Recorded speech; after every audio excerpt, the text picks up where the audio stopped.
Well, on those protests across, London, certainly, the crowd number there was enormous. But these protests have been variously described by the media as far right and extremist, white nationalists. But let's hear from a couple taking part who challenge those narratives. What's your names? Why are you here today? I'm Anne, that's Andrew, my husband. We want our children to be able to speak without being persecuted or being arrested. We don't want them to have tweets on X or anything else and being criminalized for thoughts. I think everybody should be able to speak. And Douglas, let me play you the experience of this next woman, a black woman in a hijab, who attended the march expecting to be abused. I'm going to the September 13th protest and seeing how many times I get called go back to Africa. Oh no. Oh no. But let's see what actually happened and what she had to say after. I went to the Tommy Robinson protest on September 13th and it was fine. I also went alone as well. I met my friend like 2 hours later in central London, but I was by myself and I went straight into the belly of the beast and I saw nothing but peaceful people, respectful people. I was even interviewing them. I asked them in my last TikTok. They're actually good people and I knew I shouldn't have been afraid. I was never ever going to be afraid because I grew up with English people. I grew up with white people and they've been nothing but polite, respectful. That's their culture, you know. Politeness, Britishness, you know. The issue is a lot of minority cultures for them have become the predominant culture in areas of the UK like London, Liverpool, Manchester, Luton, to the point that these towns and cities become unrecognisable. Douglas, she gets it better than 95% plus of the media. Yeah, I mean, good for her in one way. I mean, it's sort of absurd that in the country she lives in, she thinks there's a kind of belly of the beast, which is a protest like this. Good for her for acknowledging that she was wrong and was misjudging her countrymen and women.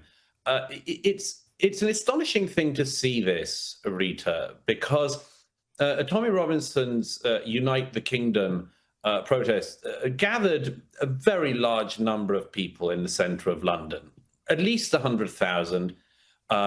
Probably significantly more than that. It's always hard to say with these protests. Organizers always say they're larger and the police always say they're smaller.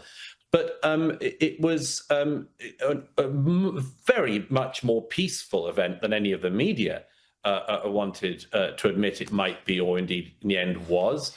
There were some arrests, but infinitely fewer than at, say, that great celebration of multicultural, diverse London, the Notting Hill Carnival, where there are always dozens of arrests and stabbings and sexual assaults and so on.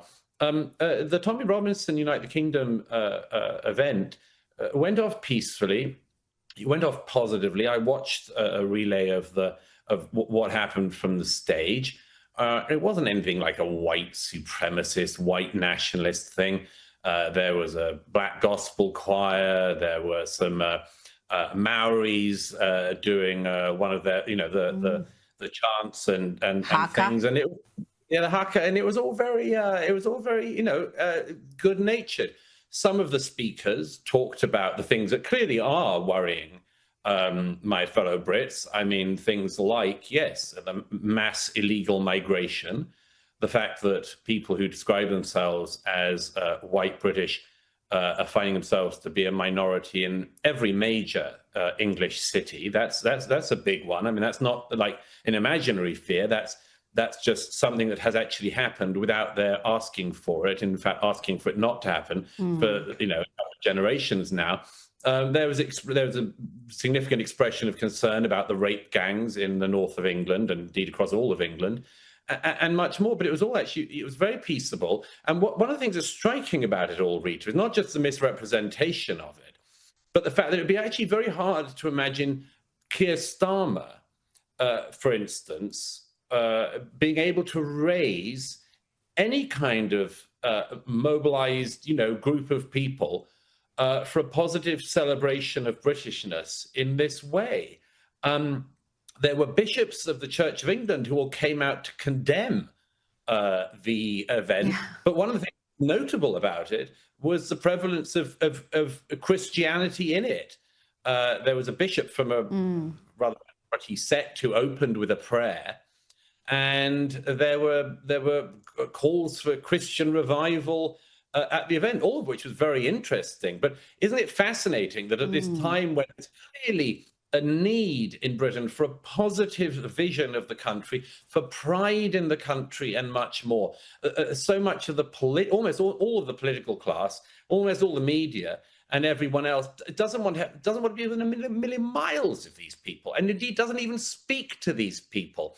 And good for that girl you just showed for realizing that actually, if they did speak to most of these people, they would realize they're not some sort of trolls you can't approach, who are dangerous, white supremacist, nationalist, Nazi, KKK, etc., etc. They're decent people who want their country to revive itself and not to fall into this appalling despond that it's currently in.